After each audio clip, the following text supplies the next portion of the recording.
So, welcome back to Divide and Conquer with the Erebor campaign in version 4.5 of the game, because I have noticed as well that some beta versions of version 5 are being played by Arakir and some of the others who are sort of high up in the Divide and Conquer pecking order, so it's interesting to see that gathering pace, and hopefully we will be able to see that rolled out en masse at some point later on in the year, because that should be quite fun.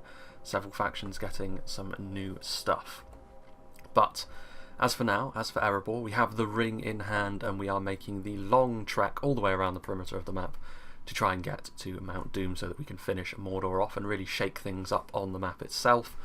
Last time we learnt that the Doom stacks were not the last thing that Angmar and Rune had left to give. Rune in particular are going to be able to withstand a little bit more because they have a stronghold around Lest. Plenty of armies. I would back Dorwinion and Dale, however, to finish them off. Dorwinion we already border now down here in Mataran, where we took the runic town. It was fairly taxing, however, on King Dane's army. Actually, speaking of which, we do need to repair quite a few of these buildings before we go any further and then construct an armory. Dane will just be hanging out here for the time being because we don't really need to go any further. I don't believe there's any further runic territories down here because this will either be Candish or a Mordor hold. And regardless of which one it is, we will have to deal with that later on, but there's no need for us to go further south for the time being, at least not until the ring bearer gets here, which is likely to be quite a while because he's still up here somewhere in the northern section of the Rovanian. There he is, Dor, Conqueror of Mistrand, ring bearer, and he is heading down here. We're going to be massing up another force in Rubar, and then he and Dane's son Thorin Stonehelm will be marching down south to see if we can march that ring into Mordor. Elsewhere, however, likely the action in this part is going to be happening over here in our western reaches, because I didn't realise Angmar still had this left. They still have Lord Ruiel left. I would assume this is pretty... They do have some territories down here, which I don't really want to have to go and take myself, to be honest with you. I was rather hoping that the Northern Dunedain would be able to mop all of this stuff up, because I really have no interest in holding this part of Rudour. However, there is a potential upside to all of this, and that is that Angmar could take Brodor's Pass back, also known as Goblin Town, of course, and we could then retake it back from them. And I think that's what we're going to be doing, because we're not actually at war with Eisenguard yet. So as much as I was going to head back, and well, head down here and attack Erui and take that over from Eisenguard, who are now pushing northward, I do want to take this first because it will secure our borders. The problem is if Angmar starts to be resurgent and attack into the Anduin Vale, the Anduin will collapse much more quickly if Angmar as well as Isengard are pressuring their borders. So I think it actually is in everyone's best interest if Balin doubles back and we go and take Brodor's Pass, because this army is going to be more than good enough to handle anything that Angmar can scrounge together at this point. Quite a few units of regular Erebor infantry and Mattocks, but stuff like the Hammers and the Sons of the Fallen are going to be far too strong for anything that they have to offer. We're also still building units elsewhere. We're massing up another little force in Rakyaberg, which we will be building as well, to try and deal with Isengard. Mount Graham is a possible location for a counterattack as well, which isn't lost on me. However, we are getting a couple more units in there to try and help shore things up. We have plenty of money as well, which is a reason why I think we will actually try and build some more things. I think Great Roads. Litash is a relatively small province. We won't be traversing it that much, but we may as well at this point try and get roads everywhere we can. Hammers of Gundabad there actually, which might be interesting, but we'll leave them as they are for the time being because they do have a lot of upkeep. This guy's going to govern Litash. We might actually need we do need a governor for Brodor's Pass actually, which is worth bearing in mind. Might be worth actually bringing this guy down, but actually Litash does need a governor as well. An important hold for us. We have Borgo, who is actually just a Gimli portrait, only without the helmet. Elsewhere, nothing much going on. I mean, we could build some upper tier units here as well, but it's quite a long way for them to move, to be honest with you. Movement range is something to bear in mind at this stage. There's nothing else to really build at this stage here either. I mean, Orikani Royal Hall probably wouldn't be the worst idea. Really just waiting for another unit of Hammers of Gundabad from this area though. Something we do need to keep an eye on as well as Elgir, which I do want to turn into another recruitment hub for Orikani units in particular. A lot of our units over here starting to get a little bit battered and bruised now, you can tell. quite a few units that are a little bit lower in terms of their expertise, or not expertise, in terms of their numbers.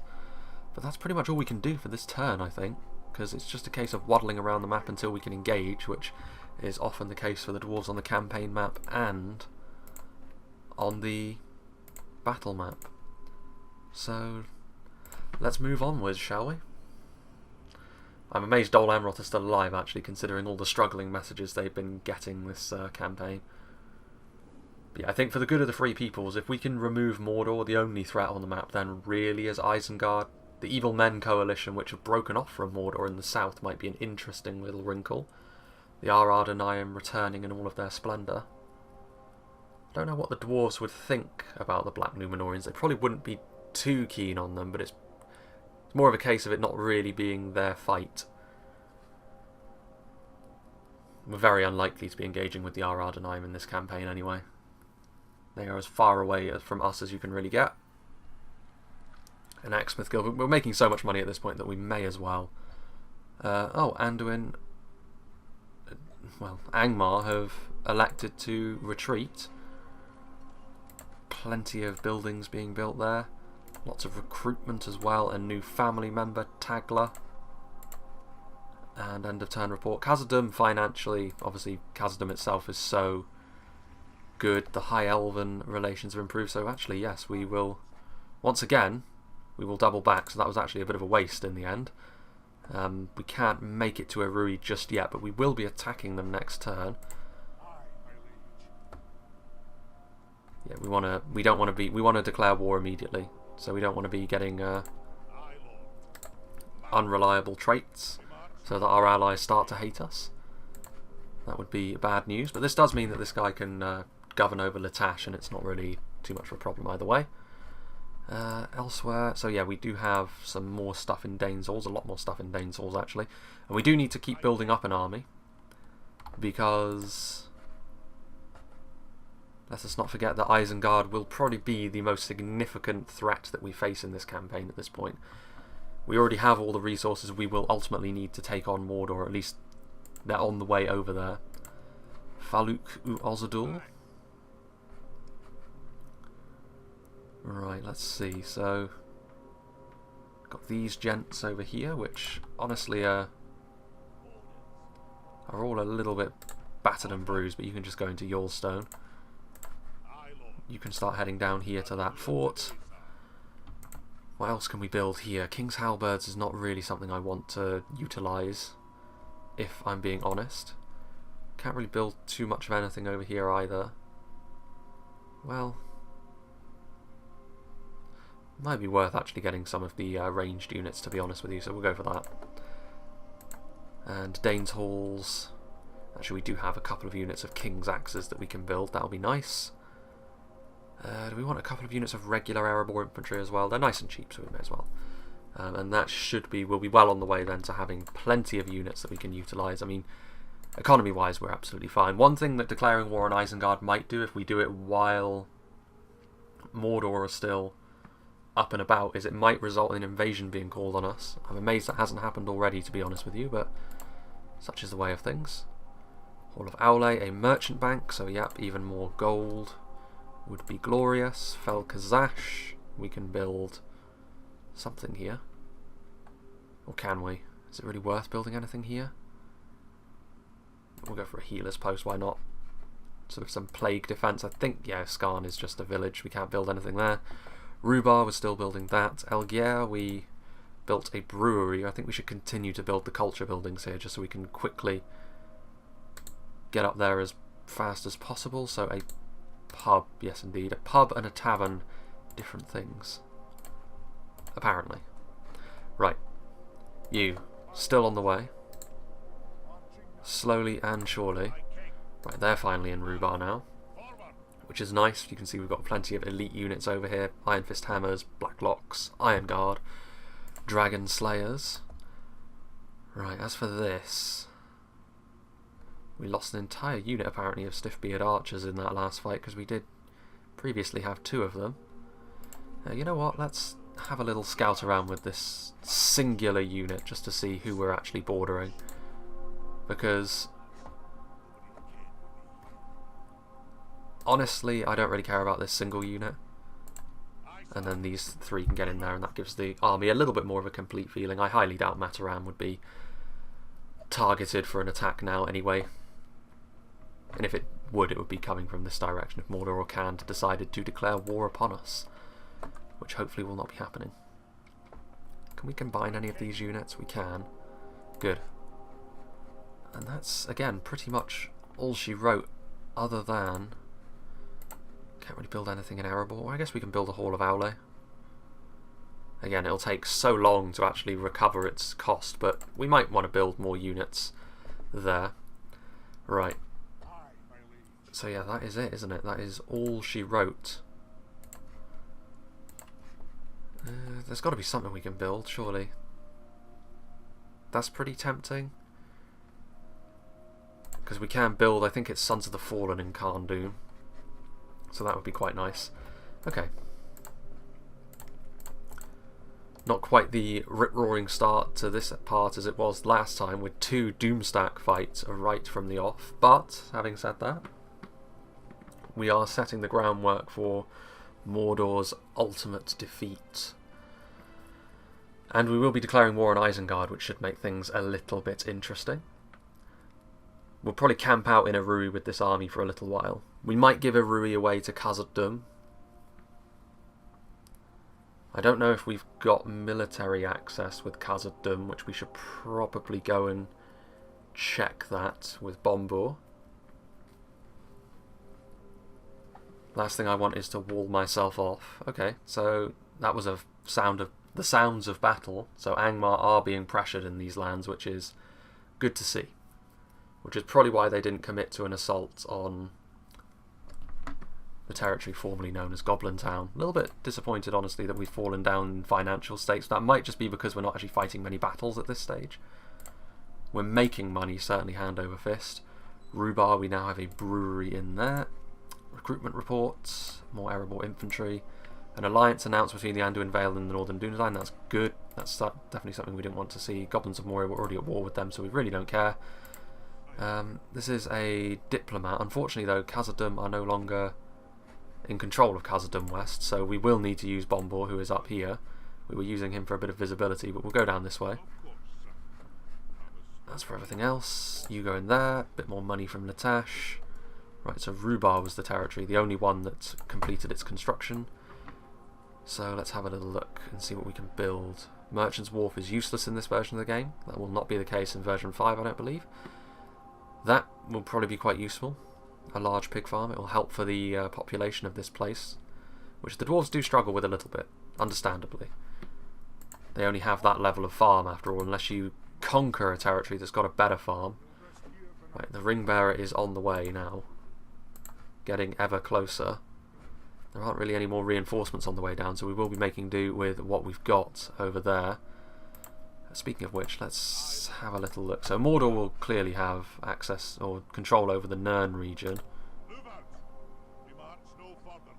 We're still within our own territory. It's a big province, isn't it? With the town right up in the nearly in the top corner of it, really. But that is something about these eastern provinces which is kind of a pain, honestly, if you're the dwarves, with how slow your movement is. Traversing these very large territories is tricky. Very tricky. Right. So now, just to be certain, I'll have egg on my face if this is actually a Khazad-dûm town, won't I? Oh, that isn't even the town. There it is. Okay, so yeah, we have Isengard. They're not really defending this all that significantly. There is Arthur, despoiler of Caras Galadon, so the one who took the golden wood off of Lothlorien is here, and he is wide open for attack. This might even be the sort of battle. Well, I don't know. We probably will actually fight this battle manually, just so that we can see it is actually an elven town that is there as well. So that's interesting. Usually Khazad-dûm take this region in most. If you left the AI to their own devices, they normally take it. We took it as Lothlorien in our campaign. It looks like Lothlorien took it this time as well. Last thing we want is the orcs turning this into some dreadful encampment, though, which is just a terrible battle map, especially for us where it's a little bit more open. So, a declaration of war. Yes. So, hold on a second. Let me see if I'm very reliable. Good. Relations report. Mordor. Okay, so yeah, that's not too surprising. So we could see something like a crusade, which might add a bit of spice. It might actually mean we can actually see the Erebor battle map, which we haven't seen once this campaign. But yeah, needless to say, we will be assaulting this town immediately. Right. Yeah, you know what? Let's just fight it. This guy's got a few stars actually. This general, the great value version of Balin. I'm wondering why that is, because he hasn't really been involved in that many fights. Most of the time he was the governor of Berzakul. So I'm not quite sure where he managed to amass these stars. Not that I'm complaining. It will be a great asset as he fights off against the Uruk-hai. Right then. So this is actually a big elven settlement. This is actually, even when we were playing as Lothlorien, this is something we didn't see. Because the generic settlements, we only saw the castle versions, rather than something more along these lines. Yeah, I mean, it doesn't really matter, to be honest with you, where we go. This might actually have turned out to be a bit of a mistake, because the Dwarven catapult is a little bit... Oh no, wait, it's only the flaming shot, which is mortar, isn't it? I was thinking they only have mortar or grape shot, which could have actually proved to have been a real disaster. Right, we won't be using the mattocks, because they're the ones most likely to actually get killed in melee. The same is true of the Erebor infantry. We want to keep most of our numbers intact if we can. Erebor axe throwers we might use if we can get away with skirmishing the enemy down. Lots of King's shields, which probably going to be less useful against Eisenguard. They can make wargs, but don't know. I mean, if we can get away with just using our general, that would be nice, but I don't want to just throw him in all willy-nilly. I've actually got 4 Iron Hills mattocks in this army. So plenty of basic units. A more hastily assembled army, to be sure. First things first, so yeah, they are... Wonder if you can use this bridge. It looks like you should be able to. Stuff like... They generally are quite good about the generic elven settlements being able to use stuff like that. The like sort of skywalks as well in the castle. Very, very useful. Especially with those elven archers. Lots of terrain in here. It's not the most dense settlement in terms of singular choke points, but there's plenty of terrain that you can utilise if you are on the defence. Not that they should be able to do that. I think it's probably within our best interest if we... Oh, for crying out loud, come on. The Dwarven Menace. Right, so they had some fairly basic stuff. They have the bodyguard, of course, but some depleted infantry and spears. I mean, we've learnt from experience that these Isengard units are actually pretty good.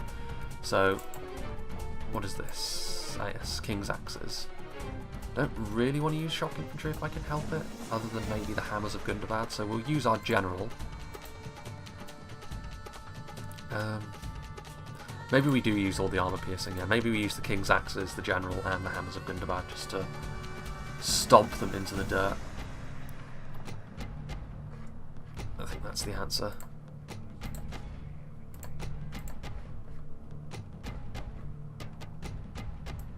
That Dwarven movement speed.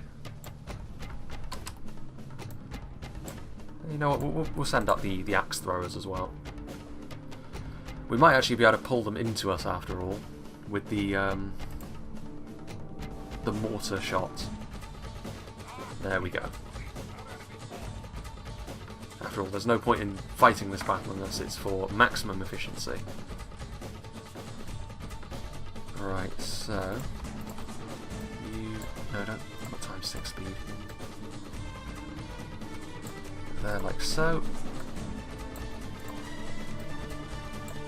Can we get you in there on that?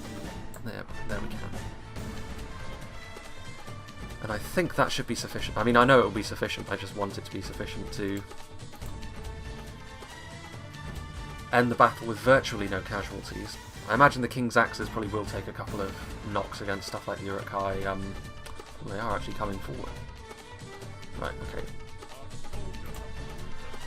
Right, that's a bit of a shame, but we'll put you there, and we'll start sprinting with you. The terrifying Dwarven Sprint. Yeah, Hammers of Gundabad. They're going to try and catch out my artillery here, but they will not be able to.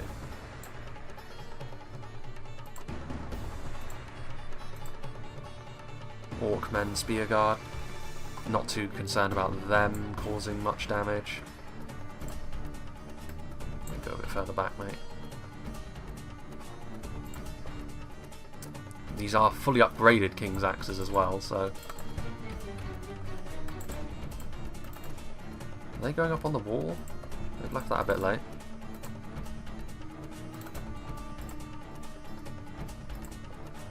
Their general is hanging back in the TC as well, so that is... sensational scenes. That's exactly what we want to be seeing. Yeah, Erebor axe throwers. You know, maybe there is an opportunity. Probably not, actually. No, okay, well, if you're gonna try and escape,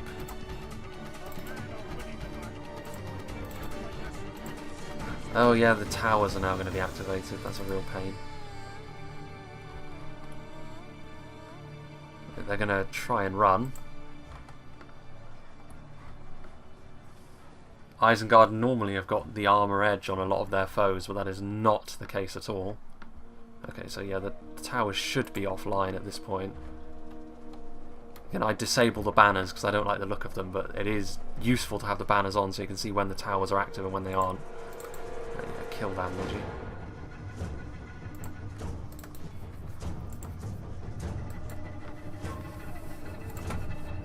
Okay, well, with that, they're not going to be able to get away. Most of these casualties will probably end up being healed anyway, because we're not really losing much of anything in melee. Hammers of Gundabad have lost 2, and the Uruk-hai infantry are a decent unit as well, so it goes to show how dominant they really are in a fight like that. And they are going to get away, unfortunately, but we'll just get the Durin's Guard into position so that they are unable to escape. The door slammed firmly shut.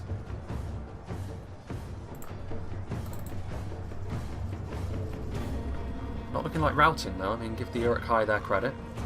They come to kill by sun or moon. Right. See if we can get you up and around the flank. Just get you into position there for the time being, just so you're out of range of the arrow towers. You are by far and away the most vulnerable to that kind of attack after all. Even with the gold armor upgrade. Gold level armor upgrade.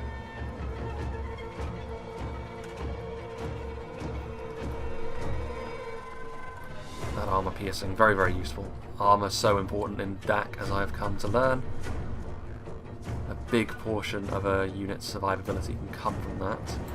Right, we're not taking losses from the towers anymore, I don't think. Well, it says building Dominion of Isengard, but still only 2 losses on the Hammers of Gundabad.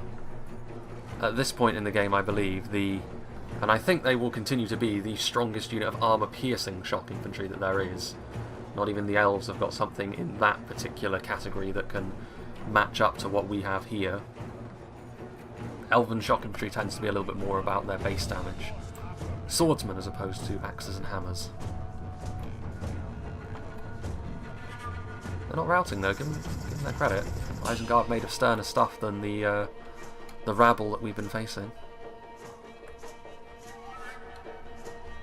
I think the Baleriand Honor Guard, they were originally going to be a heavy mace unit that was slightly stronger than the Hammers of Gundabad, but I think they're being transformed into like halberds or pikes in version 5. They're sort of like a new unit regardless, and I hope that's the case because that's kind of what Ered Luin's specialty is anyway.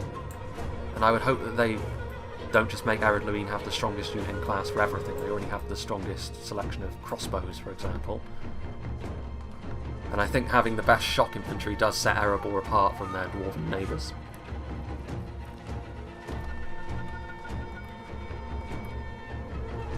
Gently does it, and we will be using the mortar shots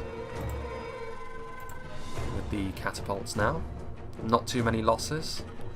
A few on this unit of King's Axes here, but nothing too substantial. Reinforcements are easier to get to this part of the map anyway, because we don't have to march through those vast eastern provinces. Yeah, we'll definitely be going after the Uruk-hai bodyguard here. Decent splash damage on the Dwarven catapult. If we can draw them in as well, we'll be able to get like a hailstorm of throwing axes in on them as well.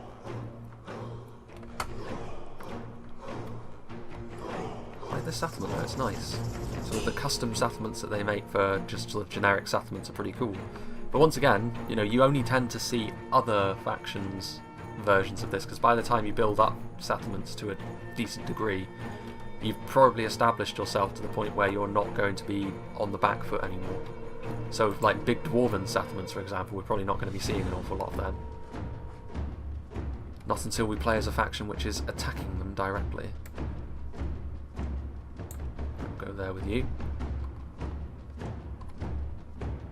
Yeah, we should be good there. I mean, we could, I suppose, shuffle forward with our infantry a little bit, maybe put our axe throwers up on the hill there, but I don't really think it's worth it, to be honest. The axe throwers themselves probably won't do tremendous damage anyway, like they'd just be sort of an annoyance more than anything else. It's about time we start seeing the Dwarven catapults in action. It's been a while.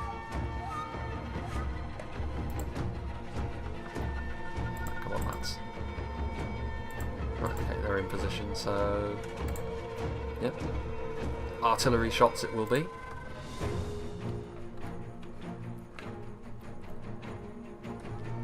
Like I said, I think for this territory we'd probably give it over to Khazad-dûm. For the time being we will just sit in it and use it as a bottleneck. If Eisenguard wish to attack us,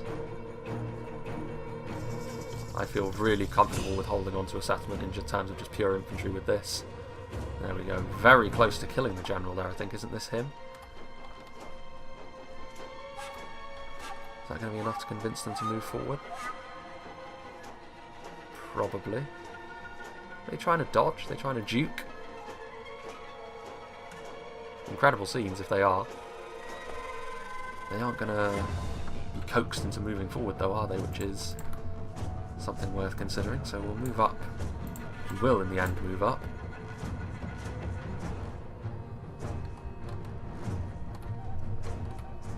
This should be a good hit. Just short. Technically just long. Hold on a second. Yeah. Need to be a little bit careful with that, with the end turn jingles being technically classed as sound effects. So we'll probably have to turn that down again at the end of the battle. Uruk-hai bodyguards, more numerous than my Durin's guard, but certainly not as strong individually.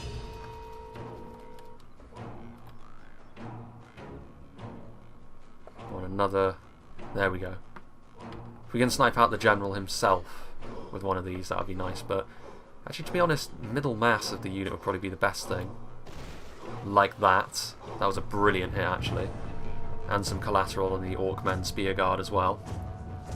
At this point, are they thinking of moving forwards? Right, that'll do from you.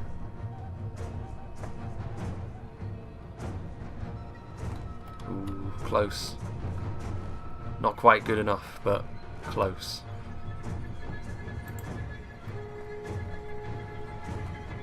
I'd be real tempted to just go right up the pipe with just the hammers of good and bad there. Put our general out wide.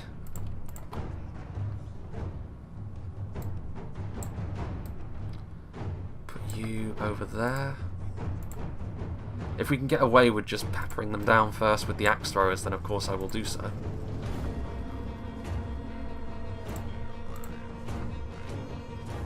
They're lagging behind a little bit though, so we'll have to go into times 6 speed.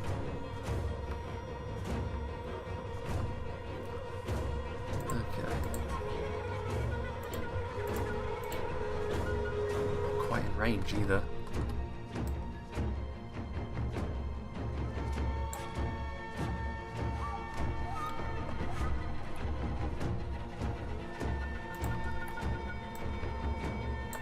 you there.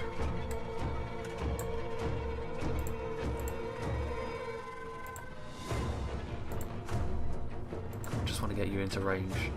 They are in range now, so they will start to fire. Too many of them are lagging behind though. Just fire now.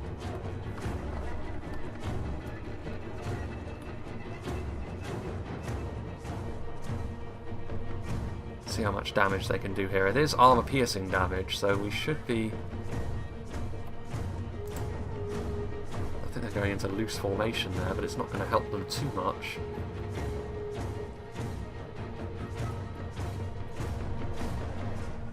Exactly the sort of thing we want to be seeing. Maximum efficiency, so that when a real Eisenguard army comes, we've still got as many dwarves left as possible. Used to axe throwers, of course, being non-AP over in Reforged, but that isn't the case with Divide and Conquer's variant. Albeit they're still a relative, they're a lower tier axe unit by Erebor standards, so they're not the best we can do in this regard. I believe the Khazad Reclaimers are still in this game in some format though, so I think they're the stronger axe thrower that Khazad have access to. Not going to be able to kill off the entire unit with these axes, but it will definitely make a significant difference. The general hasn't really been bloodied up too much. Okay.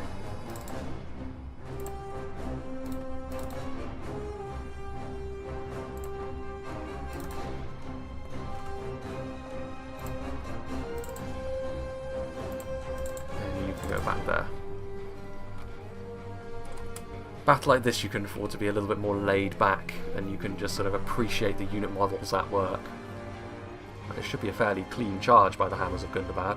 Dwarves don't have the best charge bonus, like I said, because they're slow and the numbers are actually not as good, but that should be good enough to crack through most of them. Not many of them did fall, actually, which is kind of interesting. They might kill off a Hammer of Gundabad or two.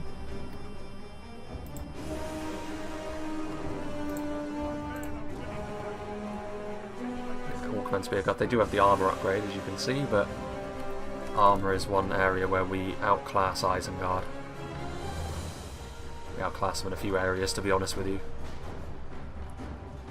They can produce units more quickly than we can, though. There we go. Not a single Hammer of Gundabad did fall, actually, as a result of going into those 8 or 9 Uruk-hai bodyguard. And the Spear Guard will not be too far behind. So yeah, a bit drawn out, but nice and efficient. Nice to get a good warm-up as well. 20 losses. We probably would have suffered slightly more than that based on the balances of power. Hammers of Gundabad, I would imagine, being the standout performers there. No, actually. Dwarven Catapult. Happy days. So, Isengard, war with them begins. Albeit they can only really attack us from one angle, so I'm not too bothered.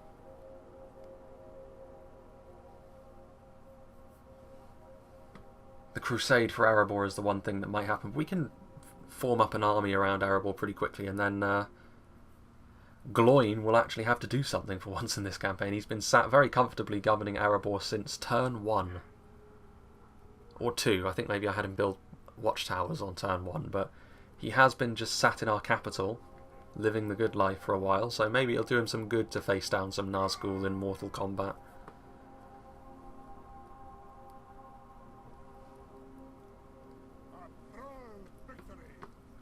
And of course we shall... To be fair, most of them were probably elves, but exterminate populace, mechanically it's a little bit weird. Maybe they should redo the how they describe that depending on which faction you are, because it's a little bit weird, but I guess they have to work with the mechanics. Rui is now ours, which should have been a Dwarven settlement anyway. Relations worsen with Mordor, so yeah, I think we're probably going to see... Do we have to repair anything? Yes, we do. I think what we're probably going to see is a crusade come for us. So we do want, I think, an armory, if there isn't one already, and there isn't, weirdly enough. Karas Galadon is not terribly well fortified. We're going to just sort of sit in place for now, give Eisenguard something else to think about other than just going after our Dwarven brethren, who actually have got their backs fairly against the wall at this point, because of Moria and Eisenguard all around them. Bombor still moving forward. I think we already did everything else on this turn, so we will save and pass the turn. One thing that I do want to do, however, is turn the sound effects down again. That'll do. Oh yes, I forgot about them. Fortify Mount Graham a little bit. Erui is cut off from the rest of our lands as well, so it's not a terribly useful territory for us to have.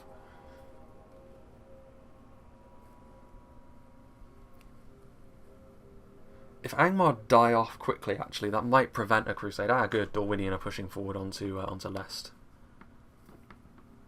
The sooner that Rune get wiped from the map, the sooner that Dorwinian and Dale can start focusing on other things like Mordor and the remnant of Dol Guldur.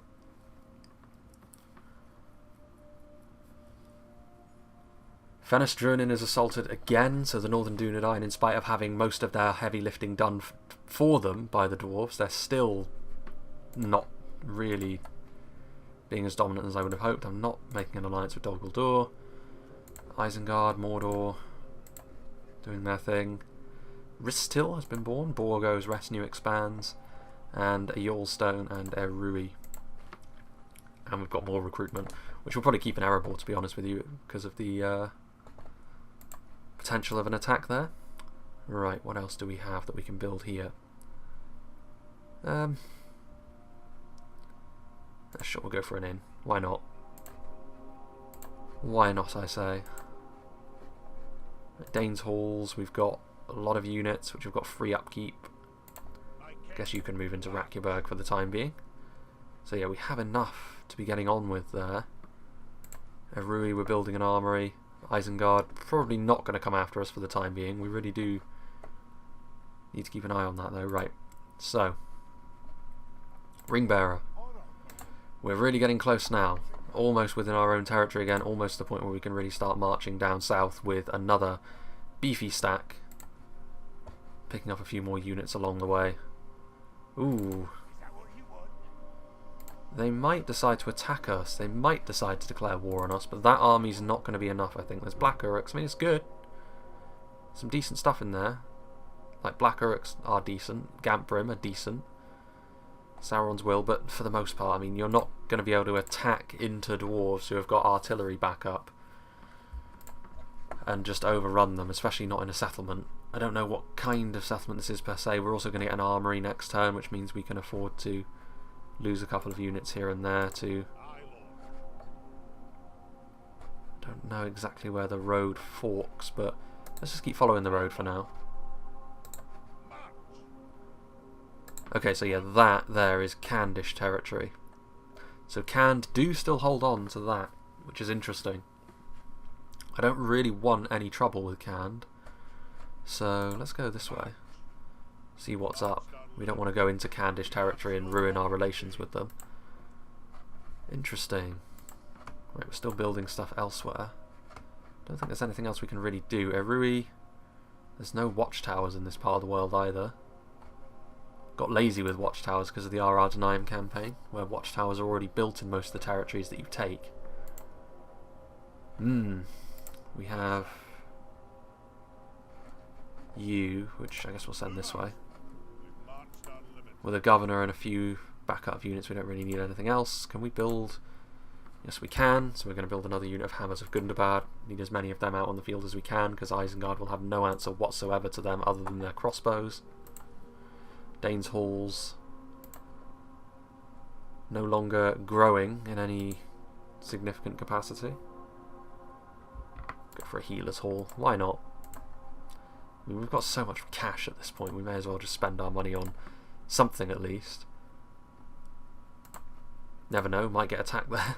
Probably not, but we might. We build anything else here? Another general, perhaps. King's Warriors? Yeah, King's Warriors is not the worst idea in the world, given the possible threats that we may face. Kirit Gathol, that'll be even more money for us. Yeah, other than that, it's all done, isn't it? Like, we're just waiting, really, to see what Eisenguard will throw at us. I suppose we really should start sending some of these units down to the fort that we control. You go down there. Won't be making quite so much money now, because that's going to be a lot of units that we're no longer getting free upkeep on. Alright. Soon, the push into Mordor shall begin. Oh yeah, him.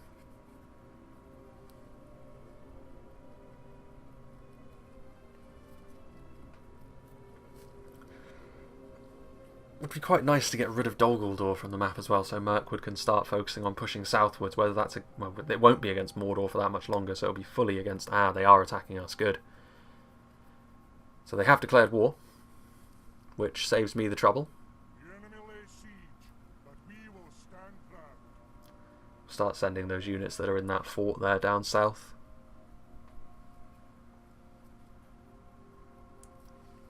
If we can combine units now, we will, because now that we've got an armory, we will get a garrison, of course, which will bolster our defences. Moria under siege. The waters of Khaled Zaram reflect not the stars, but the spears and banners of war, for Moria is under siege.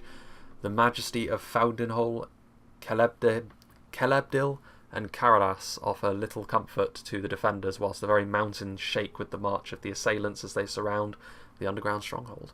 Moria has strong defences and should not fall easily, but it has long been a cursed city, and it is not clear if the future of Khazad-dûm is a bleak or glorious one. That's not great. Take Karas Galadon. You'll be rewarded with one of the best units currently available. That's tempting, to be honest with you. Dol Guldur is besieged. Good. The great fortress of Dol Guldur is under assault by the elves and their allies. If the Dark Lord's forces don't react, his northern forces will be destroyed. If he is to succeed, he must not let them have victory. Now the fate of the tower is lying into the hands of the numerous goblins, orcs, and the most powerful servants of the Dark Lord. The fate of the Shadow of Mirkwood lies in the balance. So Mirkwood probably pushing south, doing their thing. Mataram, we'll deal with that in just a second. Mordor doing their thing. Construction report. Plenty of places getting a building built. Mordor declaring war on us. Relations with Mordor abysmal. That turns sour very quickly. You love to see it. Merchant's Quarter. 600. We'll go for the more expensive one for now. Why not? Litash, still building something there. Khandum. One of those turns where tons of things get built almost immediately. Sure. Money burning a hole in my pocket. Healer's Post. Still building something there. Dane's Halls, still building something there. Keep moving southward. Right.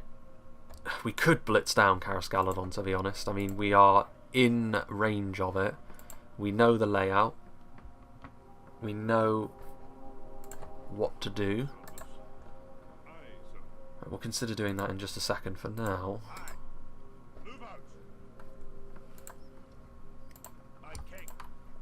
go this way with you. We do probably need to start moving you lot down, to be honest with you. I mean, the ring bearer next turn will be in Rhubar, so we can start sending you down as you're a general. Right, yeah, we will start sending Thorin down south with a force. Elgir is not particularly happy, but they can suck it up. They'll have a general next turn, so there might be a bit of anger. Right. Everything else, I mean, do we have... No, we're already building something there. And there. Kirit Gathol is fine.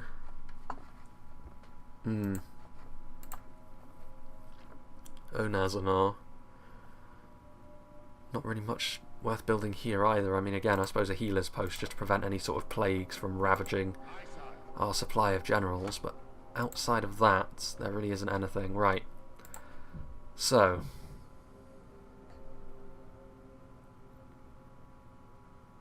We've got a few turns to complete that mission, so I'm not in too much of a rush to do that this turn, honestly. So we will let it pass for now, because honestly, if it comes down to it, Erui probably won't be that happy, but I can give it to Khazad-dûm next turn as a gift. And I think I'll do that straight away. Get military access with them and give them Erui. And that will also give them more of a base, especially if I take Karas Galadon. They are less likely to be attacked by Eisenguard directly. Eisenguard are more likely to come after me. So I think that's probably the right thing to do to keep Khazad-dûm afloat. Hopefully they don't ruin everything for us. Right, let's see if Mordor attack us in Mataram. Hopefully they do. Hopefully they attack as soon as possible. I didn't combine units, which is a mistake. We won't get access to Dwarven defenders if they do attack us this turn. Should have been on top of that. Rune victorious in that fight against Dorwinion, but there's another full stack approaching anyway. That'll be a tough nut to crack, that settlement, though. They might need a little bit of assistance from Dale to get themselves over the line. No, Mordor is still just besieging us. Mataram, I think, is going to be one of those eastern cities. So a big square. Plenty of ballista towers, probably, though. Dol Guldur cleansed. The orcs of Dol Guldur are running from the fortress, filled with the fear of the free peoples. The orcs and other servants couldn't handle the fury of the elves and men, and they are cleansing the dungeons of what is left from the Dark Lord's creations. Soon the free peoples will inhabit the southern region of Mirkwood, and it will become green and new. How the enemy will react is unknown. Our spies have sent us a detailed report of the devastation. I would suggest you turn your attention to the site of the battle, my lord. Well, good. That means Mirkwood will be in more of a position to do the business. Elgir is rioting. Right, this should be enough to calm... No, it's not. That's a little bit unfortunate. So how about if we bring you lot back? There we go. It's a bit more like it. The inn is now damaged, but you can continue to move southwards. You come over here, so we should be able to combine some units, surely. Although possibly not, having a look at this. Our most depleted units are the ones that are unique within the army, like the Blacklocks and the Archers, so we might have to just make do with what we have. Although what we have is far in excess of what they are going to be able to. I mean, Innis Rim, they could try and push their way through with units like the Innis Rim and the Variag Lancers in the way the AI loves to do. They shouldn't really pose too much. I mean, if we can bottle them up, the mortar fire is going to be just absolutely devastating to them. So we should be fine. Ballista towers as well, all should be well. Sauron's Will, probably the most dangerous unit on foot that they possess. Considering the blobs the AI usually likes to form, otherwise I might say it would be the Gamp Brim. Given that they are pikes, reinforcements are right there. Right, you are finally here in the south. Which means we can stack your army with powerful things. Or at least strong things. Go like that. Continue southward. Yeah, we should be sufficient. Got enough strength, I think, that everything should be fine. Construction complete. Oh, Kirit Gathol, the merchant bank. So we are making money hand over fist at this point. I think that's the last actual money-making building we can have, except for the armories, but of course they don't really offer too much in the way of that. We'll get a healer's post again, just try and prevent as much of the plague as we can. Plenty of recruitment. Trait increases. Threlin is now an engineer. Good. Mordor doing their thing. Who knows, maybe Mordor will put up. Are you kidding? You're in the way. Right. Bombor.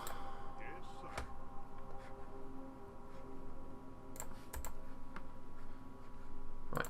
So what we're going to do, hopefully, this is what will happen. It's actually not even angry with us. Not overly angry anyway. Okay, well that being the case, I thought that that settlement would be angry, but I guess it's not. Let's take Carascaladon back, and then we will want to give it to Thranduil, because this is Elven clay after all. Do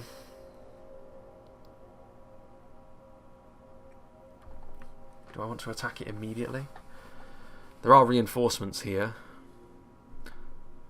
Also, it's one of those weird settlements where we probably do want a ram. Rams are the only thing that are actually useful on this settlement, so we will siege them for a turn and leave it at that. Maybe we do give a Ruri to Khazad-dûm right now. It means we won't have to worry quite so much about Eisenguard, to be honest with you, because it will give Khazad-dûm and Mirkwood the platform that they should need to start crushing them. Is that a risk I want to take, though? Right, let's go down this way and see what Eisenguard are actually doing at Orthanc. Actually, we'll keep you near Dunland. For you, though, we'll keep moving down here. Dunland are strong as well, so Dunland and Isengard, the dream team, making it work, making things happen. But we've got plenty of units on the way down here. It would be a shame to waste all of these units as well, so we do want to be pushing into these territories, I think.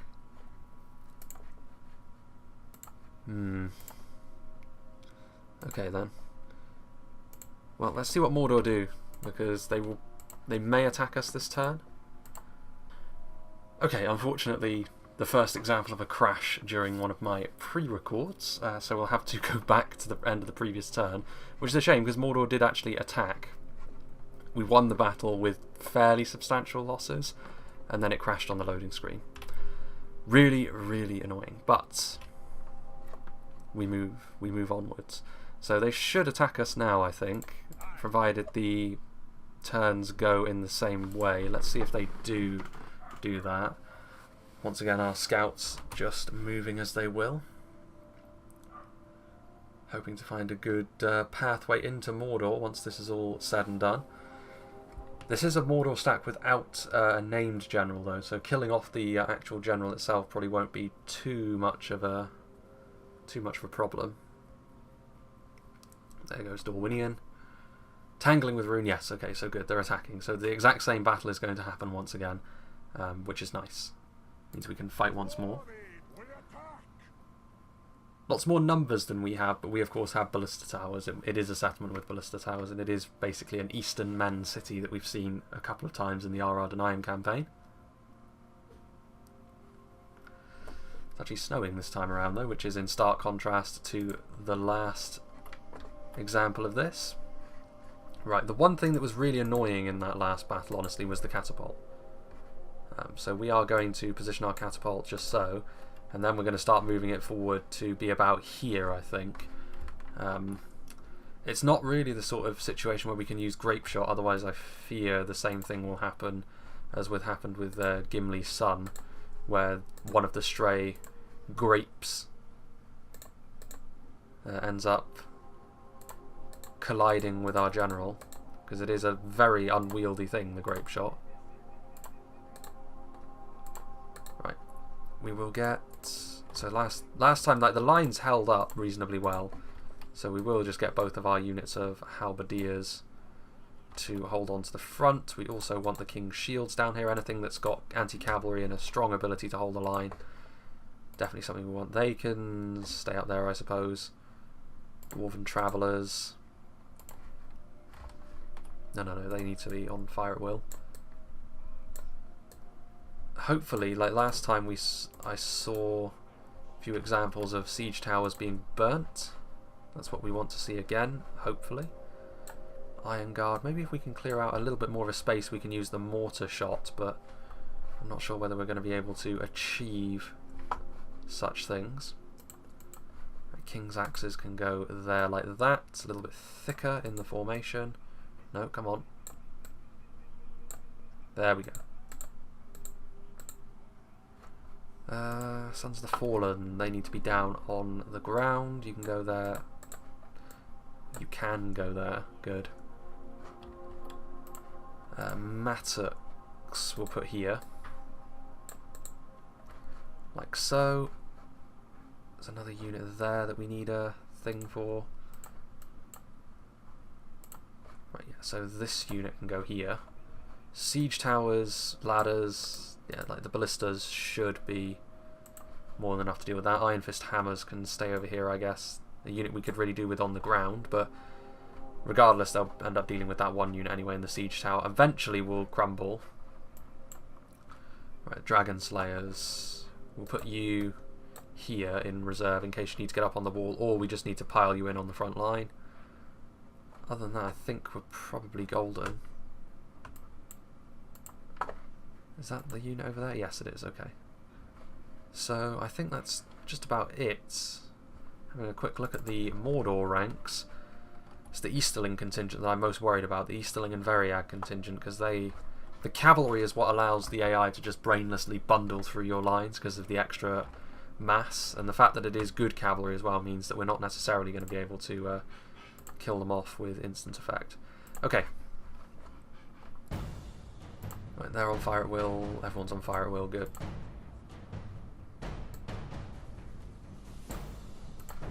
See if we can get our halberds into a good position. Yeah, we definitely want. We do want guard mode so that our lines, at least in places, don't get rolled over.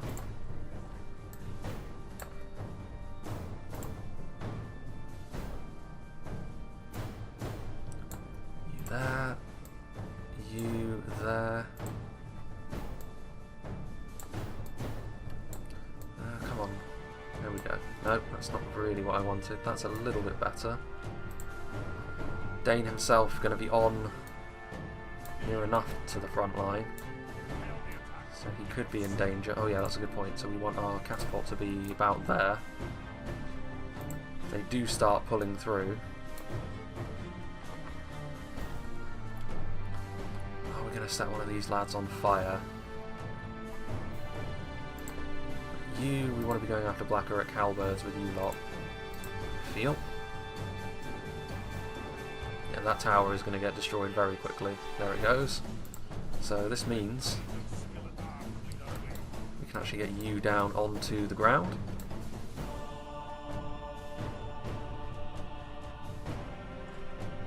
More damage being done. Ah, right, we're seeing already. Let's slow this down so we can get a good look at what's happening. So yeah, 61 King's Axes, but with the ballista towers and with the fact that some of these ladders are probably going to get knocked down, basic Black Uruk's not going to be enough here. They will be just fine. Similar story over here with the Iron Hills Mattocks. Several of these ladders already been broken. Hopefully we can get all of these armor piercing units down onto the ground as quickly as possible. You actually, yeah, you can move on to the front line right now because we will need your spears. And we can use the Dragon Slayers as the potential reinforcements. Catapult's already on the way. That siege tower's taken a bit of damage. Don't know how much damage these archers are necessarily doing. Right. Get into position there, would you? Need to make sure that our ranged units don't get targeted. Trying to shoot over the walls with their archers. Those ballista towers doing a lot of damage. Arrows streaking in. Maybe as well, if we can just get close enough to even use the regular shot, it would be nice. They're going to start rolling forwards here. Try and do their thing. Sauron's Will in first. There's the Innis Rim. Innis Rim definitely something we want to be targeting with as much of our units as we can. Make sure they cannot get through. Okay, let's see if we can't use regular shot. Right, that siege tower's gone, so that means we just need to deal with this pocket of resistance and we will have another unit of axemen that we can utilise. Those Black Uruks are done for. Those King's Axes are going to be victorious. In fact, those Black Uruks are already broken. So you need to get down here as quickly as you possibly can. Okay, can you use mortar shot is my question. Enemy general killed already. That's good. Morale-wise, if we can just get a good catapult shot off at this stage, that would be all we'd need to really do the business. A lot of their units already wavering, actually. It doesn't seem to be wanting to... Just want to use their regular shot, really. If we can just do that one shot with the regular catapult and we could be good to go. It's actually going slightly better than last time, so maybe again crashing has been fortunate for me. There we go, that's a nice hit. That's exactly the sort of thing I wanted to see. It's not as devastating as Flaming Shot, but the mortar is not really going to be terribly useful in a locale such as this. Right, you need to get down there now. You just need to get in there. Yeah, there we go. As long as we don't accidentally kill our own general. And they're going to rout off here, which is good. Matics have taken a few losses, but you kind of expect that. They're not quite as stern as the rest of our shock infantry, but they're still functional. Again, another nice hit. Catapult doing its thing. This time around, the catapult doing its thing has made a big difference. Last time it just refused to fire. The grape shot would have fired, but you're asking for trouble if you use the grape shot in a situation like this. You'll end up wiping out your own army as well as the enemy. There we go.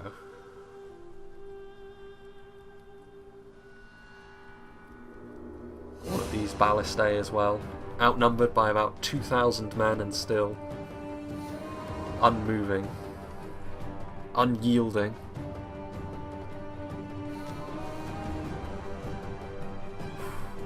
Close, but no cigar on that one. I think we probably want to be cutting our losses with another hit. Yeah. As good as that is, like we can handle business in melee now, and there's no need to risk hitting our own men with boulders. Sauron knows all about that.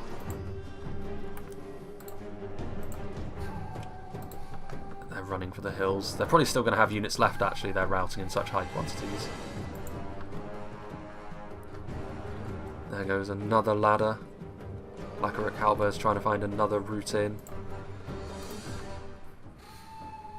Just try and shoot as many of these guys as you can as they run for the hills. Yeah, this is much better. Again, the crashes have actually been beneficial to me in the long run, which seems like that shouldn't be the case, but just flood forwards.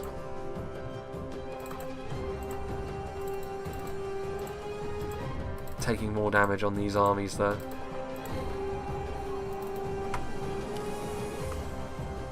Yeah, they're going to come back from routing, but at this point they're so unorganised. Actually a good linchpin there, the halberds. Not my best unit by any means, but... And now we shall counter-attack. Matics will continue to hold on to the wall just fine. They rout. King's axes into the halberds. Sons of the Fallen go after them. We're not going to be able to chase anything down because we don't have any cav in this army because we got rid of it, but... Well, we didn't get rid of it, it's now scouting, but anything that does return, hopefully we can make the most of that. Yorikani, in more natural climes for them. They're definitely going to have units left. I mean, some of them are returning from routing all the way over there, so hopefully we can actually we can fill our boots with as many kills as we can here. Let's hound them. Scour them from the field.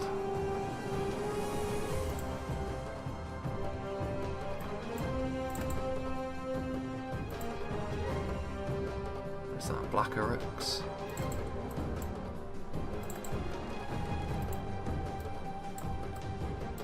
Over here, so yeah, not a lot of losses sustained. Only 12% of the army, in fact. It goes to show what a difference putting your artillery in the right place can make. Settlements like this are a little bit awkward to use that catapult on, though.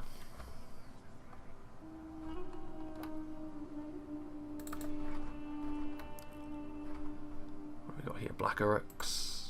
Yeah, just try and cleave your way through as many of them as possible. Stubbornness of the dwarves.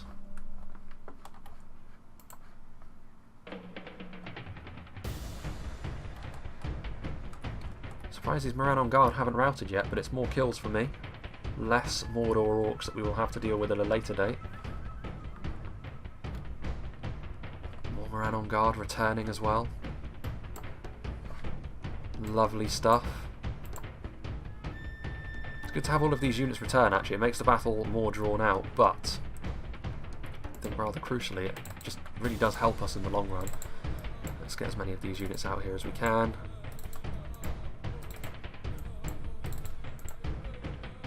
So many of these units are going to take virtually no losses against stuff like Moran on guard anyway.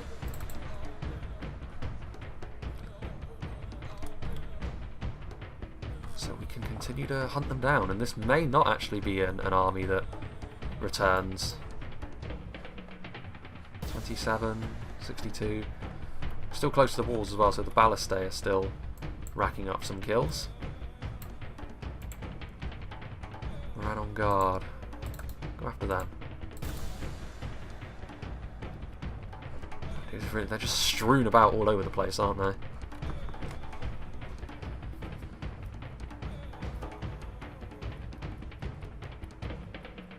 Yeah, Sons of the Fallen aren't going to take many losses against the Black Uruks. They're not going to have the oomph to get through the huge armour.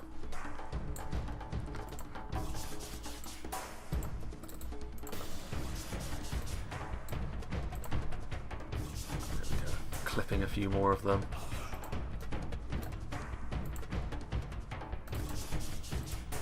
Eisenguard, yeah, just go after them. Just chase as many of them down as you can.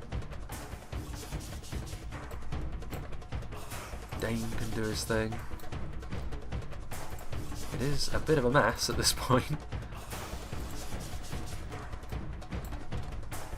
More of these Durin's Guard getting into these halberds, who probably will actually manage to sort of nick a few of my dwarves, but it's not really going to be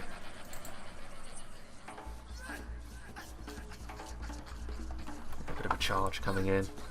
Weird battle this. I suppose it's affected by the fact that the orcs lost their general so early, but that's what they get for piling cavalry into a block of spears and such. I really like the look of the Dragon Slayers, honestly. Got that chunky armour.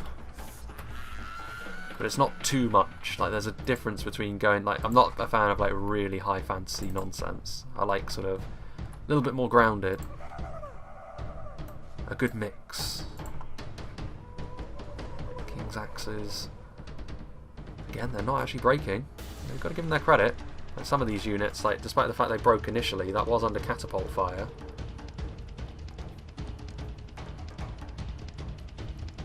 We are losing a couple of Durin's Guard at this point.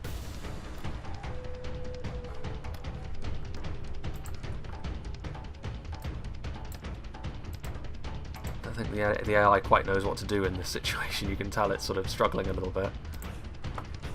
The strongest of the Oricani marching with us as well. I think maybe the hammer model for the Iron Fist hammers could do with a bit of work. It's a little bit too flat and too, like, sort of mallet-like. Maybe a little bit something sleeker would be called for there. Interesting that a lot of the entry-level stuff is what remains.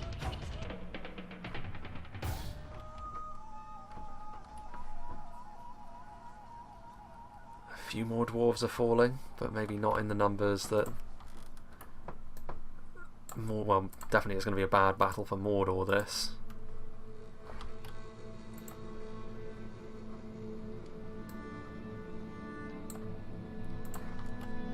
King's Axes. Let's see. You go this way. Enemy General fallen. Dane is still absolutely fine. Okay, so now they're routing. Which leaves, I think, just this one unit of Black Uruk halberds and this one unit of Moran on guard.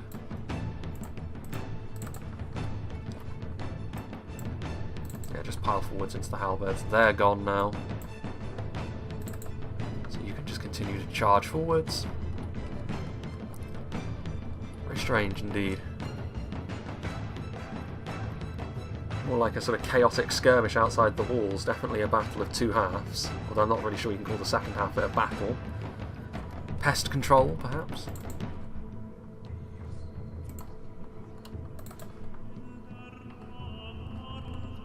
I'm really surprised they're not routing at this point. A lot of them aren't even fighting back. Truly they have given up.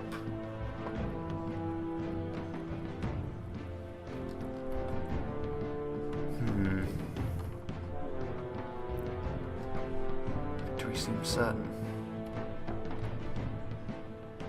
Yeah, the look of the Iron Fist hammers, like the armour and stuff, I really do like. I like the brown, the shield on the back. Cool stuff. Is there anything else left? I don't believe so, unless that's a unit that's still alive. Is it? No, surely that's routing. It's Orc Host. Yeah, they're fleeing. I'm gonna say there's no way 3 Orc Host have returned from routing near the walls as Ballistae continue to do their thing. Right, okay, the time has come to end this charade. There we go. Not an awful lot to show for their efforts. Yeah, tons of kills on the catapult. Ironhill's Mattock's doing very well as well, cleaning up a whole unit effectively by themselves. Let's hope it doesn't crash again, because I would much rather take that result than the one previously where I'd be scrambling to get a few more reinforcements down. Poor Medieval 2, it really is being strained to the limit with a lot of these Lord of the Rings mods. It holds up admirably, but its depths are well and truly being plumbed at this point in time.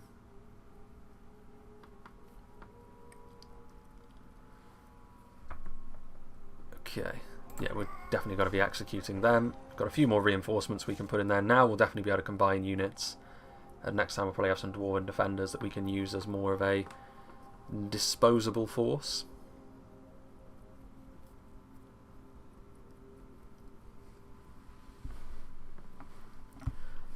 I'm really surprised Angmar are still alive, to be honest with you. The Northern Dunedain really should be finishing them off.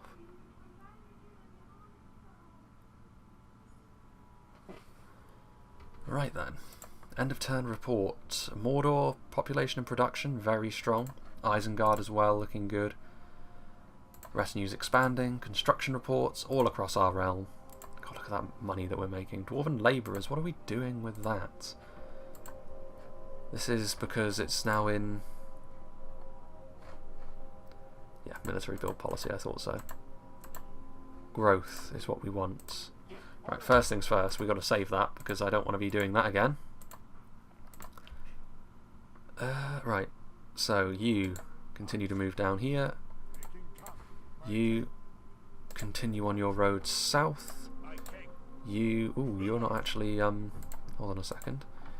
We'll certainly need to combine some units now. Yeah, you two can combine. Can you two combine? Yes, you can. Fully as well, which is what we like to see. You two. And that should be enough. No, it isn't, actually.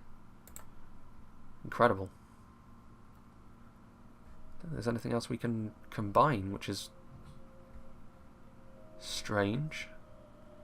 Okay. So 3 of these units should go in. One of them needs to be the spears. And then the 2 healthier and more upgraded King's Axes. This unit can just be here as reinforcements, but yeah, that'll be more than enough to deal with any threats that we perceive. We want roads, definitely, so that we can traverse these realms a little bit more quickly than we are currently able to do. The ring bearer's here now, though. You need to go with him. Dwarven labourers can get down here to help bolster people's love for us in this town. 4 turns for that. What's the quickest way for me to get some... love from this town? Public order bonus 15%. Public order bonus 5%. Oh, we don't have an armory here, that might be why. We don't really need an armory here anymore, though. It's also a bit expensive. Large pig farm.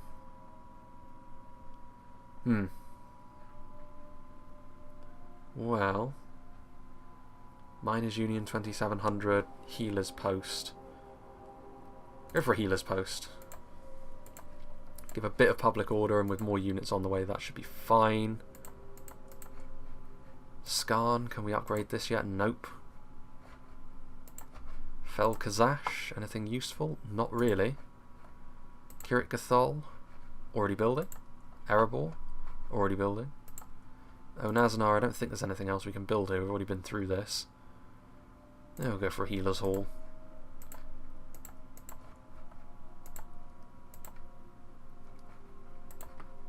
Don't know what a Dwarven Doctor necessarily would be doing, but maybe just prescribing ever stronger doses of alcohol. Sure, that's cheap, we'll just build it. Build it for the hell of it. Right, yeah, that's a good point. We were besieging this place, Karas Galadon, which we will probably take in this very turn, I think. Mount Graham. There's got to be something we can build in these places which is worthwhile. Another Healer's Hall. And Khan Doom. Sure, Hall of Outlay. And that's all she wrote in terms of building. Right, you lot. You do need to keep moving southwards, actually, I would think. This force is going to be what we just throw against Eisenguard to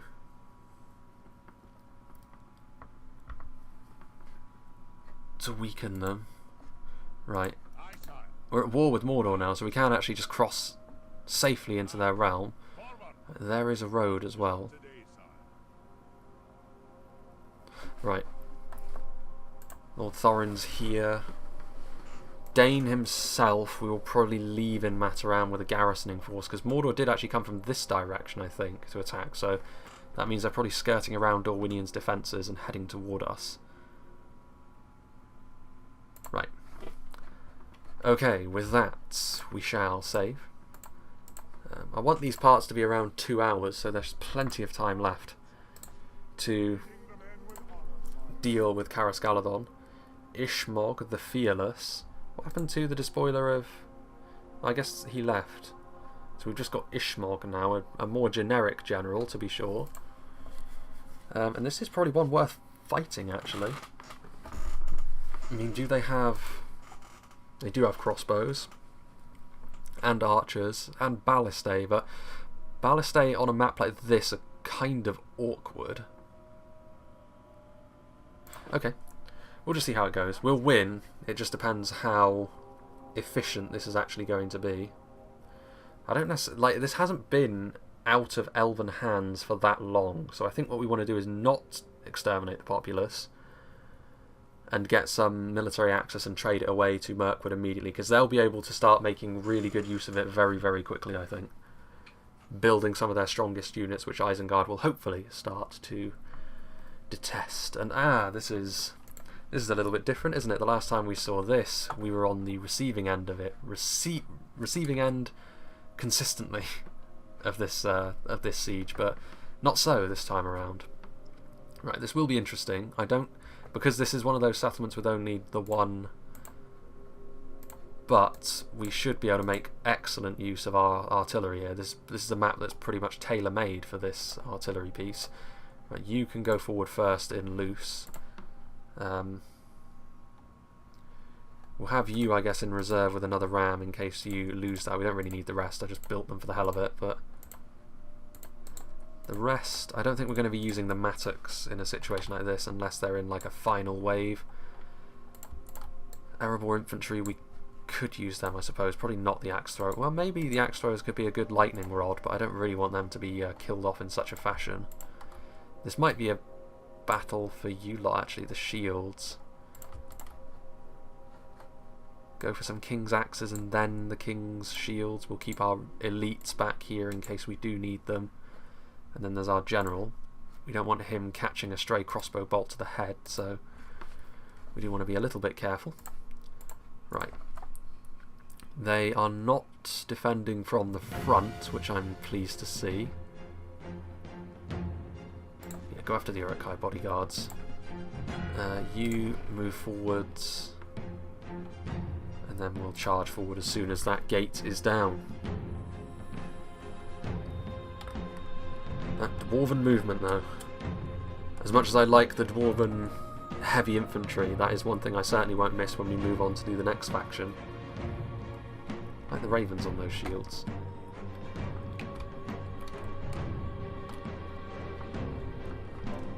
Yeah, here we go. Really nice if we can snipe their general out immediately. Oh yes, that's something else, isn't it? Orcs. So spearmen will go forwards. We'll run you into place. Maybe we do need the hammers, just to give us that extra edge.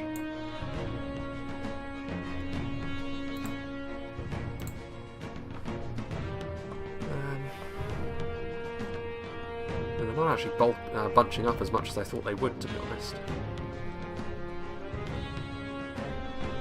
Unfortunate for that poor dwarf.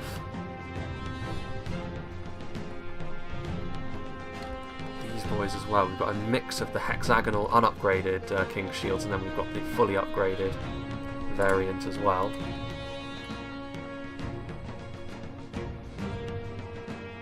Nice. Not killing off any of the artillery pieces there, but we're actually probably better off going after the wargs, really, aren't we? We're not going to be able to snipe out artillery like that. It's all about killing power. Saw plenty of wargs as Lothlorien as well, of course, rather fittingly. That's a good point, actually. We want to get as close to the wall as possible, because that will deny them the angles that they will be so looking for.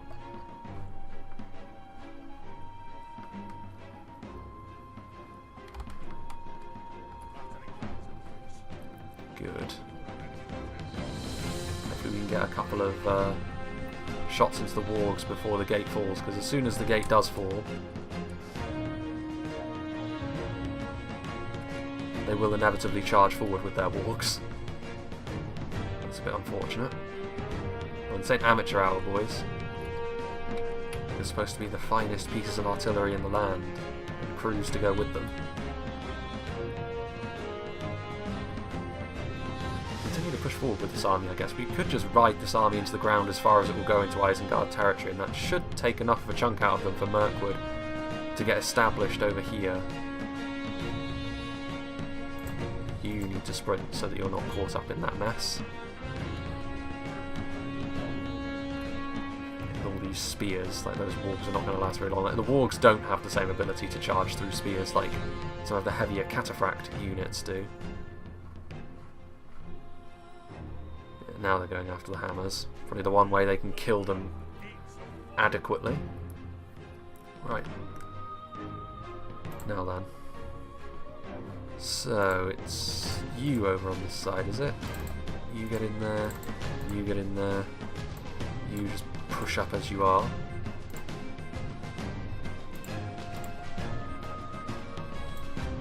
Push the catapult into a closer position, I think. Doesn't seem to be having the best of luck with that angle. Our soldiers have proved their worth today. The enemy's walls belong to us. Close. King's axes can charge up here as well. Hammers of Gundabad will follow them in.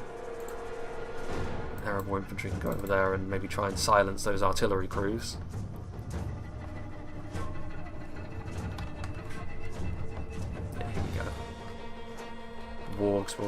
Wargs versus Dwarven Spearmen. Results will be pretty much exactly as you would expect, I would hope.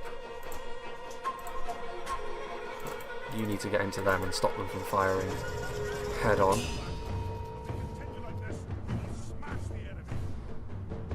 Uruk-hai archers.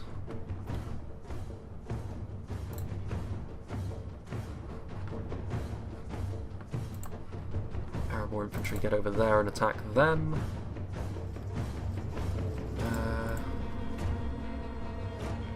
These wargs shouldn't last too much longer, you would hope. Given the fact they're going up against spears and axes now.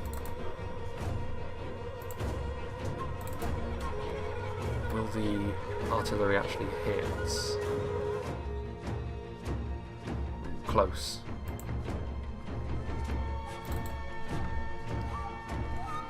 Ballista crew there.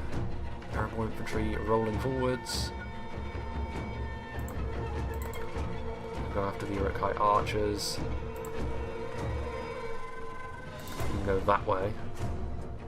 Getting held up on these wargs a little bit too much right now. Let's bring our general up.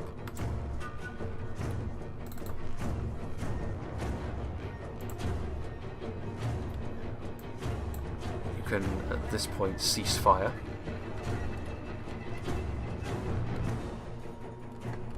Interesting to be fighting in this part of the settlement. The only time the orcs got to this part of the settlement when we were playing as Lothar was when individual ones dribbled their way through into the town centre, and they were easy enough to deal with from there. Right, there's the Uruk-hai bodyguard. Interesting that the Warg Marauders are still very much alive.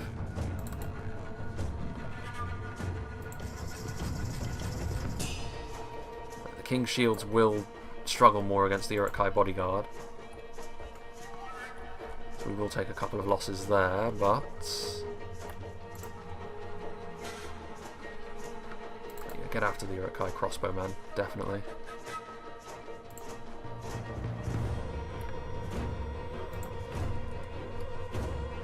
Where is it's you, isn't it? Yeah, we want you getting over here.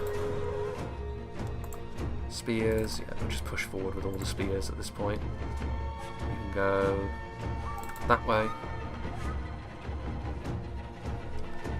General waddling his way forward, it's going to take him a while. Hammers of Gundabad taking on the Uruk-hai crossbows. That should be a fairly simple endeavour for them. Cracking skulls. Exactly what they're best at.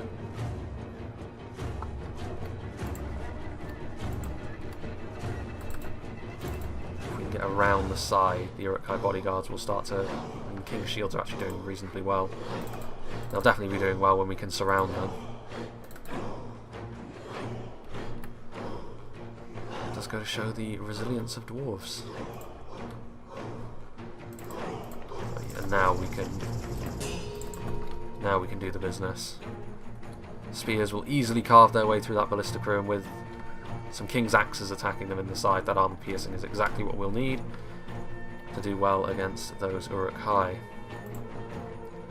Spears, you need to start just pushing through. That is a pitiful amount of Uruk-hai archers that remain.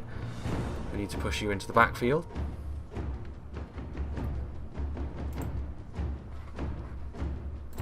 And you can join them actually, General. That will probably be enough to get them to mobilise forwards.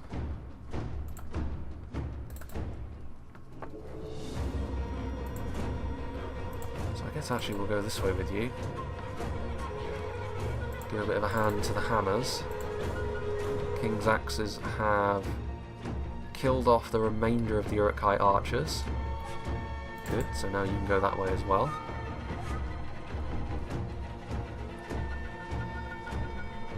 Fine.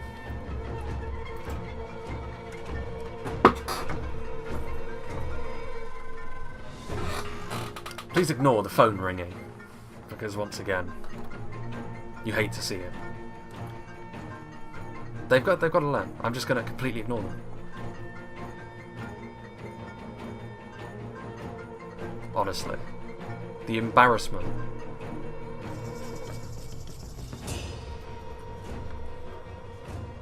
Anyway, the King's Shields.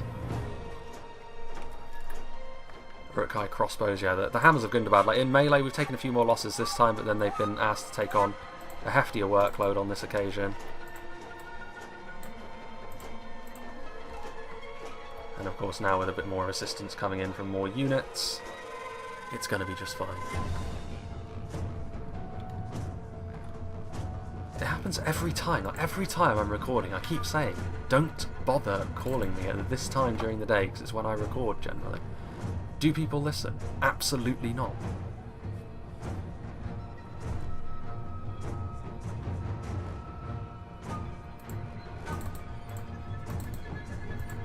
Anything else we can really do with this unit of Erebor infantry? I guess maybe we can just pile them in over here. King's Shields take... Actually, no, the Erebor infantry can come over here and assist over here, because there's a bigger blob of orcs that need dealing with.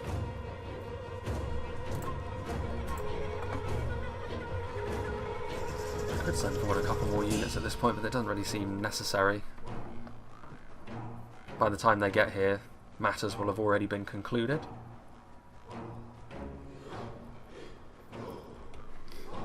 Some damage done to the spears, but yeah, we've got reinforcements on the way. Significant amount of reinforcements on the way, actually, from our northern holds.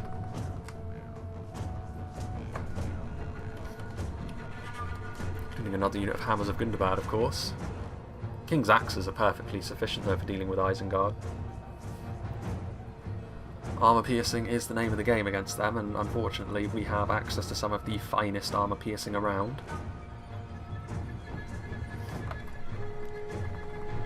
Usually these Orkman units are so efficient at what they do as well. Let's get in there with some Erebor infantry. Bit more of an even fight, to be fair, but they're being attacked in the rear by them. The enemy are badly bloodied. They have lost half their men. Come on, you can sort yourselves out. I know you're slow, but... Hello? Come on. There we go. Slow in the mind as well as slow with the legs, I suppose, when it comes to dwarves. This unit of King's Shields has taken a little bit of damage, to be fair, but with the assistance of another unit of spears. Maybe it would have been a little bit different if it was actually one of the upgraded versions that we're facing. They probably would have held up a little better. But as it is, I mean, they still did their job. They were still the anvil for the hammer that was the axes and a second unit of spears. Can't ask for much more than that. Yeah, now they're pinned in place. Vengeance for Erebor and Galadriel.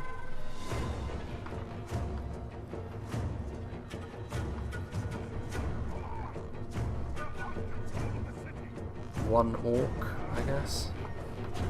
It doesn't really matter anyway. We're winning the battle in the long run. 5 of them remain. So it's going to be these boys over here that last longer. How the turntables.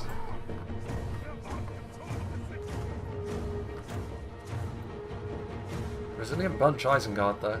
Even with all of this AP, they still take one hell of a long time dying.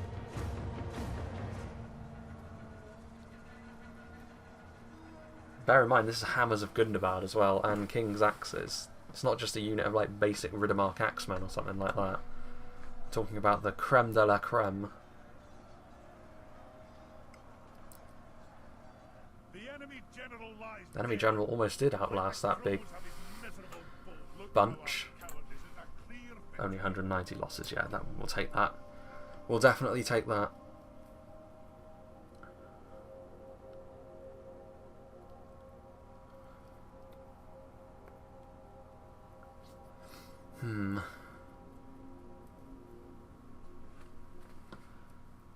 So we will need to give this to the elves almost immediately, because of course we're not going to be exterminating the populace. The elves will probably get a garrisoning force as well, made of their bodyguard units, which will hopefully help them against the impending Eisenguard horde.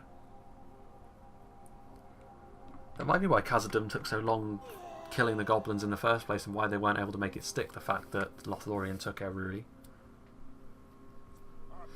Because that's not an auto-expansion thing, I'm pretty sure. Right. Occupy the settlement. We have got a unit of Hammers of Gundabad at our capital. Good. Balin, conqueror of Caras Galadon. Relations worsened with Mordor. Well, they can suck it. Good. Outstanding relations with Dorwinion as well. Some Khazad-dûm bits and pieces down here. Right, so, as I was saying, this is where a bit of finesse is necessary, so we'll save. Because sometimes this can... Right, so we will leave. You can see Caras Galadon is not particularly happy, but what we will do is Kofneben. We will give you a region. We will give you Karis Galadon as a gift. How could we refuse such a generous And we will also need excellent? military access in exchange for military access. And you know what? I'll give you money as well, because I've got so much money. There's no point in me. A most generous There offer we go. we Good. gladly accept. You have further proposals? Well, that seemed fruitful. Farewell.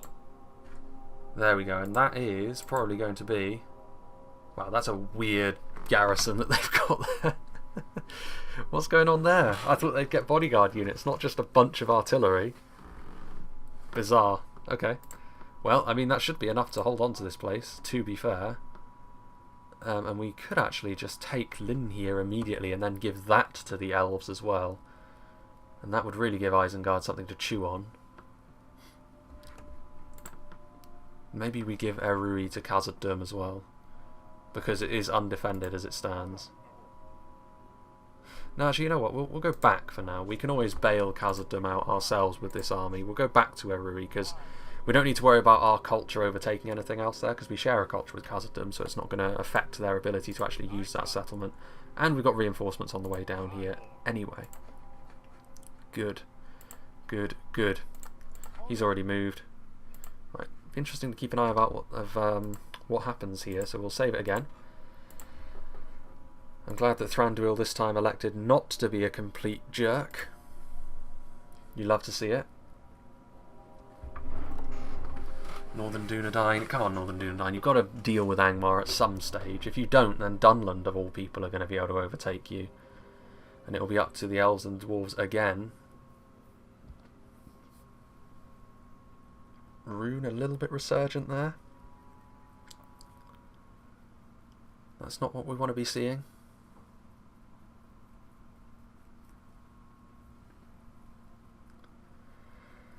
It is worth saying as well, we don't really need to be marching into Mordor at all to take territories. If they're completely clear of enemies, then we probably will. A suitable husband, Snari. He's a Broadbeam. And he's got a talent with numbers. Sure. Councillor Nobles, Dogaldor. No, Dogaldor actually show this character's information scroll. He is in Mataram, which is kind of interesting. So he's actually over here. Could we actually send him back? No, we've already got a general there. I mean, I suppose this is decent. Maybe we could garrison one of Mordor's territories. We could take Ered Lithui, as this is called. What is this? Yeah, so here is the road. This is our road that we will be taking. We'll go there. A bit of a mobile watchtower. We could use this guy for watchtowers as well. The newly arrived Snari. Right, can we... Yeah, there we go, good. End of turn reports. Town ready to upgrade. Witherboard. Ah, that's good. It's been a while since we've been able to upgrade this place, so we shall do that. A large mine. Another town's ready to upgrade. Yawlstone. Marvellous. We're starting to see a bit more of this now. Another large mine. Start to get a bit more money out of them. Hammers of Gundabad from Mount Gundabad. But you can go in there for the time being. There's actually some decent units in there, which we should be thinking about moving on next turn. Elsewhere, not really much we need to concern ourselves with. This will be going down here. This will be going down here. Still a fair distance to Eruri, to be fair. What are we doing building a heavy armourer? No. No, no, no, no, no. Growth, get rid of that. What do we want here? We don't really want to spend too much money on this place, that's the thing. But maybe we want it to be, I mean, a brewery. Yeah, like Dwarven culture is something we can definitely utilise. That's still just a full stack of artillery. Right. We will garrison Eruri. We'll keep an eye on things over here with Bombor. I mean, these goblin stacks are something that Khazad-dûm really should be dealing with. If they end up losing Khazad-dûm, that would be a real annoyance, but they should get a Doom stack. Should get a doom stack, so... I mean, we'll see. Hopefully it doesn't come to that. I mean, the Misty Mountains have already had their doom stack. We've already moved everyone here, haven't we? Or have we? No. Yeah, this is the most important guy as well. He needs to continue to move down here. A strong army. Can we build units here yet? Nope.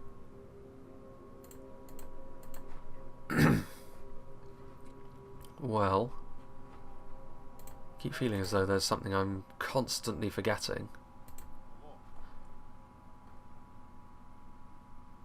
Well, we'll build a watchtower there. Give us a bit of... There we go. And we'll start massing the force that's going to be marching into Mordor around Mataram, which is still building its roads, having to make do with basic dirt tracks. The peak of shoddiness. Sure, we'll go for a smoking house. It's so cheap that we may as well. Felkazash. There's nothing really we can build here though. That's cheap enough to where it might actually make its money back. Could do with Skarn being upgradable at this point. Okay.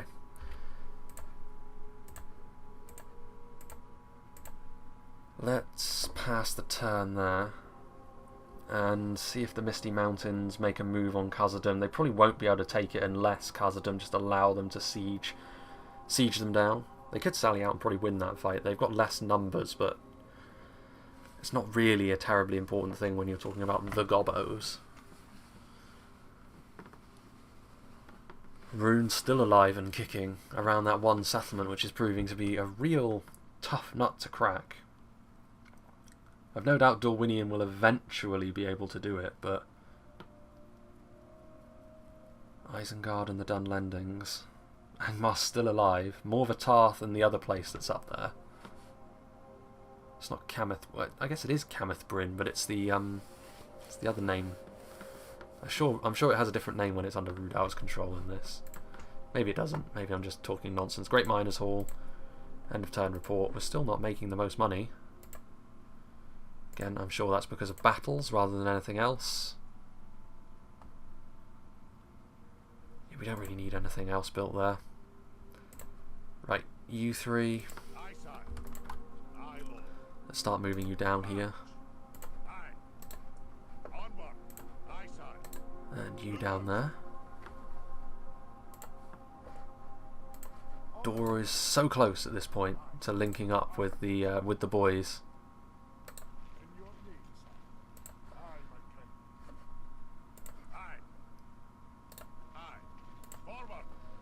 Snari. You go in there. A couple of generals. Yeah, that's going to be something that Mordor are going to find insurmountable, especially with another force on the way. Of really strong units. Are they building anything in Caras Galadon yet? Well, no, that's still the same garrison, but they're going to be able to hold on to it. Of that, I've no doubt. The heart of Elvendom on Earth. Ah, Khazad-dûm. Is it? Why can't we see Khazad-dûm? What's going on here? It's impossible to tell if it's actually under siege now, but Bombor is just going to hang out there because, like I said, eventually I think we will give them a Ruri, because without a little bit more to their realm, they've got enough money to be getting on with, but they don't have enough areas where they can actually construct units by the looks of things. All the money in the world and not the ability to spend it, which is a little bit strange. Okay. We'll pass the turn and see where we sit, but I think after that we will bring this part to a close. Considering the crash, to be fair, it's probably slightly less than 2 hours this part, but that's fine. It's probably a little bit more friendly on YouTube's algorithm if we do things that way round.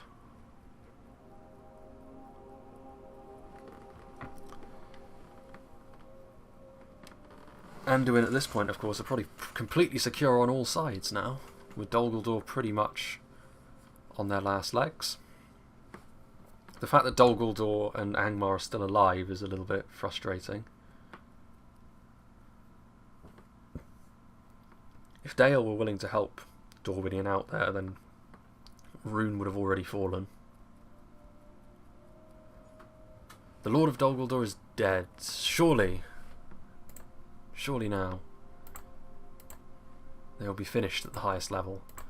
Construction report all over the place. We'll go through that next time because this is going to be where I stop for the day. So next time I'll want to go through all of my settlements anyway. Just having a quick look at things at the close of play. Eisenguard are here, threatening Mirkwood at Karas Galadon. I mean, I'm not sure what the auto resolve would be there, considering it's all artillery. Maybe we do want to swoop in and give them a bit of a hand, but we'll consider doing that next time. Over here, Mordor electing not to chase us down. One thing that we will do is move the ring bearer further along the road, and we probably actually can give him a couple of extra units. I'm trying to think what else he could possibly want for. He's probably got one too many black locks. Yeah, actually, we'll sort out the ring bearer's army now. Maybe we do want all of those black locks with him. And I think that probably means we don't need the stiff-beard archers rather. So that means we've got 4 more slots to fill. 4 more unit slots, one of which, I mean, that's only 38 Sons of the Fallen. That's not a great deal of them. We probably want those Iron Fist hammers to go with him. The Dragon Slayers. And that is pretty much everything you could want for except the catapult, but he's got 2 ballistae, which I think actually, functionally speaking, will probably be safer to use, considering the fact we desperately need the ring bearer to survive. That's a strong enough army, though, I think. I mean, maybe we do want to take those. We've got 8 ranged units, so we've got the ability to pepper up Mordor, but maybe that is too many. Maybe we will trade in the 2 archers as we march past, but we'll save it there, and we'll leave it there. So next time, the actual march into Mordor begins. It's been a long time setting that up, ever since Dor. He was in Rivendell. He's marched all the way around the perimeter of the map. It's taken him about 25 turns to do that, but now he will be ready to march to Mount Doom directly. So yeah, again, paranoia setting in. Got to save it several times so I don't lose all my progress. But yeah, this campaign is sort of reaching its zenith at this point, I think, because as soon as we can set Khazad-dûm and Mirkwood up to be able to combat Isengard effectively, the High Elves should already be able to do that, to be honest with you. The Northern Dunedain will, as soon as they stop messing around and defeat Angmar. And then Isengard will probably start to fade into obscurity, to be honest with you. But it will be interesting. This campaign will go on pretty much as long as Isengard remain that threat. It doesn't necessarily have to be us that brings them down, of course, but yeah, it should be interesting. But yeah, I hope you've been enjoying this campaign in pre-records. Ideally, I'd like it to be streams, as I've said, but we make do with the hand that we've been dealt for the time being. And yeah, hope you enjoyed this, and I hope you'll join me for whatever is next.